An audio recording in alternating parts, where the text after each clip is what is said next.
৭৫ বছর বয়সী মেক্সিকান নারী কাতিয়া লাতোফ নিজ বাড়িতে খুলেছেন পাখির আশ্রয় কেন্দ্র। প্রতিটি পাখির পরীক্ষা, রোগ নির্ণয় এবং চিকিৎসা শেষে প্রতি বছর ২০০ থেকে ৩০০ হামিংবার্ড ছেড়ে দেওয়া হয়। এই অভয়ারণ্যটি অনুদান ছাড়াই পরিচালিত হয়।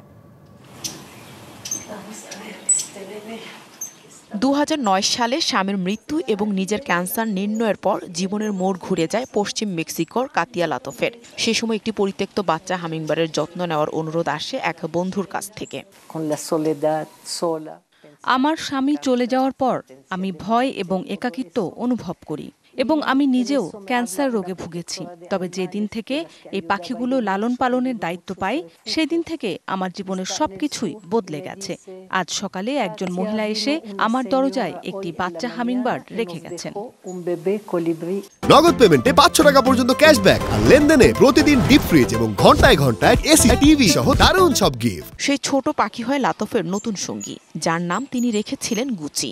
তারপর ২০১২ সালে তিনি নিজস্ব হামিংবার্ডের আশ্রয় কেন্দ্র খোলার সিদ্ধান্ত নেন। বিভিন্ন স্থান থেকে আসা আহত, পরিত্যক্ত এবং প্রাপ্তবয়স্ক উভয় হামিংবার্ডকেই গ্রহণ করেন লাতোফ। পরিচর্যা শেষে ছেড়ে দেওয়া হয় বনে।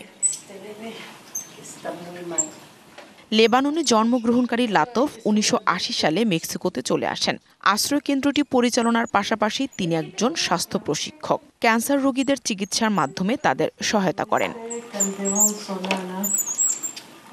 লাতোফ স্বাস্থ্য প্রশিক্ষক হিসেবে তার অভিজ্ঞতা এবং দক্ষতা সম্পর্কে লেখা একটি বই বিক্রির মাধ্যমে এই পাখিদের খরচ বহন করে থাকেন। Nahida Rinthi, DBC news desk.